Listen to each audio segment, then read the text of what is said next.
Mas Ari sudah paparkan open book apa yang menjadi temuan-temuan krusial di dalam survei yang dilakukan oleh lembaga kami bertiga pada tanggal 1 sampai 15 Agustus 2016 di Indonesia dengan responden kira-kira 1.605 untuk generasi terdidik di Indonesia, teman-teman yang sekolah di SMA dan sederajat dan juga mahasiswa. Nah, tadi ada beberapa highlight penting dan saya ingin menyampaikan bahwa pesan utama dari survei ini kalau kita membaca adalah pesan tentang mental perception di dalam generasi Y, generasi milenium yang jumlahnya pada tahun 2015 sekitar 95 juta. Artinya kita sedang berdiskusi dengan 95 juta penduduk atau warga negara Indonesia, dan 95 juta ini berada di persimpangan jalan. Nah, atau kita sedang ada di Simpang 5 Semarang. Nah, mau milih jalur yang mana untuk bisa mencapai sebuah identitas politik kebangsaan yang tadi di dalam survei kita itu sungguh luar biasa, memberikan analitik yang cukup surprise, cukup mengejutkan bahwa generasi Y adalah generasi yang lahir dekat dengan sejarah masa lalu tetapi tidak menyimpan dendam. Oleh karena itu di dalam cara membangun di generasi Y ini, maka kita harus mencari sebuah formula bagaimana nilai tanpa dendam itu dibangun. Ketika mencari formula itu lantas rujukannya kepada seorang sosok, itu ada Bung Karno. Dalam ingatan kolektif di survei mengatakan bahwa 31,sekian%, kalau nggak salah 31,4%, figur Soekarno hadir dalam ingatan kolektif. Dalam narasi sejarah yang ditulis oleh SD SMP kita, 36,5% mengafirmasi bahwa atau menyatakan bahwa figur Soekarno sebagai integrasi nasional. Sedangkan proses penulisan sejarah resmi kita ada cukup masalah dasar tentang sosok ini. Nah, Jawa Tengah menjadi menarik karena Bapak Gubernur Jawa Tengah, Bapak Ganjar Pranowo, saya masih ingat mungkin kira-kira 3 atau 4 tahun yang lalu, itu membawa misi dasar di Jawa Tengah ini yang disebut dengan Trisakti. Bukan korupsi, bukan ngapusi, Jateng berdikari, Trisakti. Sehingga menjadi debat yang cukup alot dan cukup serius dalam institusional itu di dalam polisi negara. Nah, ini menjadi menarik dalam konteks di Semarang, dan diskusi ini juga saya kira cukup menarik, tidak dilakukan di dunia kampus, tetapi justru berupaya untuk hadir di tengah ingatan kita tentang masa lalu, karena generasi ini mengingat itu dekat dengan masa lalu tetapi eksis dan hadir tanpa dendam. Ini catatan yang sangat menarik dan sangat surprise, dan ini universal karena generasi Y tidak hanya ada di Indonesia melainkan juga di luar negeri, banyak sekali. Nah, catatan kami yang lain adalah menunjukkan bahwa fenomena global pada saat ini menunjukkan sebagai sebuah tantangan yang cukup menarik, cukup exciting gitu ya, tentang konservatisme politik global yang ada di Eropa. Kalau misalnya kita melihat yang paling dekat lah, di Amerika Serikat, 45,sekian% atau 46 yang rata-rata dugaan kami adalah generasi Y lebih memilih untuk tidur di kamar, lantas bangun-bangun kaget bahwa presidennya berubah. Nah, oleh karena itu ini nggak hanya terjadi di Jawa Tengah, nggak hanya terjadi di Indonesia, tetapi juga di dunia sekarang menjadi sebuah fenomena. Nah, bagaimana cara generasi ini menyikapi? Kalau berdasar kepada survei yang ada, memberikan beberapa argumen pokok. Pertama, bahwa nasionalisme Indonesia itu lahir pada tanggal 28 Oktober 1928 membawa misi kebahagiaan. Nah, saya kira merdeka itu pesannya bahagia. Lantas diadministrasikan pada tanggal 17 Agustus 1945 ya, dalam bentuk negara untuk kemudian membawa misi pengadministrasian kebahagiaan. Nah, tetapi histografi tentang nasionalisme di Indonesia, bukan nasionalisme Indonesia, tapi nasionalisme di Indonesia, histografinya adalah histografi kambing hitam. Lebih banyak upaya mencari siapa sebab dari masalah daripada meletakkan bahwa pesan dasar dari nasionalisme Indonesia adalah pesan politik kebahagiaan, pesan counter kolonialisme. Karena saya yakin tidak semua orang bersedia dan berkenan untuk dijajah. Nah, ini sangat dekat dengan historiografi ini. Itu pertama. Yang kedua adalah konteksnya sekarang. Jadi kalau kita membahas persepsi, kita sedang berhadapan dengan dua sisi sekaligus yang kami juga berupaya untuk mempelajari dengan detail apa yang disebut dengan konteks dan bagaimana clarity atau bagaimana kedetilan dari operasionalisasi ini. Nah, konteks sekarang itu adalah konteks yang penuh dengan tantangan, di mana rasa kebersamaan, rasa untuk bisa menjadi sebuah identity bersama yang disebut Indonesia berhadapan dengan push factors yang luar biasa di arena global maupun di tingkat lokal. Secara akademik, Hobsbawm misalnya kami merujuk bahwa ini disebut sebagai the age of fascism, era munculnya politik sara, era munculnya sebuah etno-fundamentalisme, era di mana munculnya etno-fundamentalisme dan juga market fundamentalisme. Nah, sehingga pertanyaan-pertanyaannya kemudian kembali pada elemen dasar tentang apa yang menjadi dasar bagi kita untuk merawat dan juga maju bersama kebersamaan ini. Ini poin kedua. Nah, generasi Y tanpa dendam menjawab itu dengan mengatakan gitu bahwa histografi dendam harus di-counter dengan histografi kebahagiaan.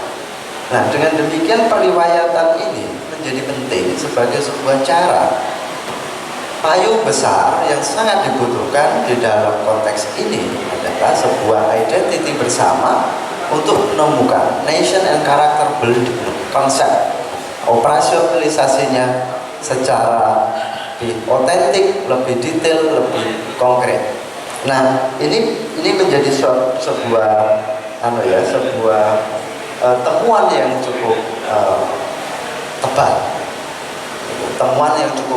tebal, di dalam generasi yang ada di persimpangan atau perempatan jalan atau perlimaan jalan. Nah, di dalam mengemas atau memberikan pesan tentang bagaimana transformasi dari etno-nasionalisme menjadi nasionalisme, bagaimana menerima tentang berbeda. Memang pada hakikatnya manusia itu berbeda, sejak lahir berbeda, tinggal cara makannya berbeda. Sehingga diskursus tentang nasionalisme adalah diskursus pada abad 200 tahun yang lalu sampai dengan era sekarang yang sangat-sangat pelik. Dia sangat dicaci maki, tapi di satu sisi juga sangat dirindukan kehadirannya, karena dialah yang bisa kemudian menjembatani transformasi ini tentang bagaimana rasa bisa ditaruh tempat, memiliki tempat. Rasa, cita rasa, tadi panitia menyebut masuk sini cita rasa, ada cita rasa kota lama, cita rasa masa lalu, cita rasa masa depan gitu, whatever. institusionalisasi rasa di dalam sistem kenegaraan kita menjadi penting. Yang kedua, nasionalisme juga mendiskusikan tentang riwayat. Ada sebuah histori untuk memberikan eksplanasi atau penjelasan bagi masa depan, sehingga orang bicara tentang sejarah, saya kira juga sedang melakukan pendiskusian tentang bagaimana nasib dan karakter yang ingin dibangun di masa depan. Yang ketiga, jelas rakyatnya itu sendiri. Jadi kalau saya sebut ada 3 R. 1, ada rasa. 2, ada riwayat. Dan yang ketiga, ada rakyat. Nah, rakyat itu mendapatkan porsi yang luar biasa.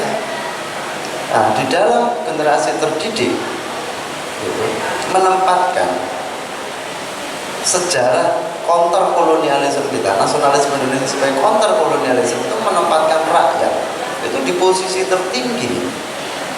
Kalau tadi disebut sebagai one for all for one. Nah, rakyat di dalam revolusi Prancis dulu disebut sebagai satu tak terbagi. Kalau tadi Mas Ari menyebutnya one for all for one, itu kira-kira 300 tahun, hampir 300 tahun yang lalu itu disebut dalam sebuah doktrin disebut satu tak terbagi, yang menyebabkan runtuhnya monarki-monarki di Eropa bersatu untuk kemudian melahirkan sebuah cita rasa baru yang namanya republik. Nah, oleh karena itu respublik gitu, kembali kepada publik. Republik itu rakyat. Nah, mendefinisikan rakyat ini kalau kita tidak memahami sejarah rakyat, bagaimana dia hidup, bagaimana dia berbangun, kita akan sulit untuk menempatkan sejarah bangsa, sejarah nation. Susah. Karena elan vitalnya, identitinya, karakternya begitu. Sebagai contoh begini, kata Indonesia itu dipakai sebagai organisasi, nama organisasi apapun itu sejak mulanya, padahal kata itu berasal dari seorang akademisi, seorang scholar Jerman yang dia belajar di Belanda. Kalau di dalam buku Bung Karno Penyambung Lidah Rakyat itu mengatakan dengan detail. Nah, lantas Pak Jordan ini memberikan argumen bahwa secara antropologi, secara geografis ini begini, kondisinya adalah dia kepulauan dan dia ada di antar samudera. Oleh karena itu Indonesia. Nah, itu kemudian menjadi nama organisasi Perhimpunan Indonesia, Partai Nasional Indonesia, Partai Komunis Indonesia, menjadi nama tentang Sarekat Indonesia, apa? Nah, dalam arti ini saya ingin mengatakan bahwa nama itu kemudian mendapatkan artian politik, dari nama akademik mendapatkan artian politik dalam organisasi politik. Bersatu di 28 dan kemudian membuat Indonesia sebagai nation state. Jadi kira-kira memang umurnya belum ada 100 tahun. Indonesia sebagai negara bangsa tidak pernah dijajah, tapi dia lahir dari counter penjajahan itu. Nah, pesan ini bagi Eropa, bagi Belanda sendiri yang pernah melakukan penjajahan, bahkan Jepang gitu ya. Di Jepang bahkan pesan tentang counter kolonialisme diterima betul, sehingga hubungan Indonesia-Jepang memang sangat baik. Generasi Y merepresentasikan bahwa ketika pilihan preferensinya kemudian ke Jepang bisa dimengerti. Rujukan Indonesia kemana? Jepang. Rujukan kemajuan ekonomi Indonesia bisa di. Tapi kalau balik, semua mobilnya Jepang, Mas. Nah, itu juga menjadi persoalan gitu loh, bahwa kita kok tidak bisa memproduksi mobil sendiri kan? Itu kira-kira generasi Y ini juga punya impresi dia tidak mau bergabung dengan state as an agency, tapi state sebagai sebuah arena untuk ekspresi policy, state sebagai sebuah arena untuk memayungi sebuah kebijakan. Dia tidak mau, nggak boleh sebuah negara dibaca untuk kepentingan suku, dibaca untuk kepentingan agama, ras dan sebagainya. Generasi ini sangat reject. Nah, tapi cara merejectnya adalah dengan tadi, seperti di pemilih di Amerika, hipotesis kami adalah ya tidur saja, nggak usah ikut. nggak usah ikut berpolitik, karena politik itu mencari kursi. Ya, karena preferensi di generasi Y selain membaca dalam pengertian letterlek teks adalah juga generasi ini memiliki preferensi yang luar biasa karena perkembangan revolusi teknologi IT.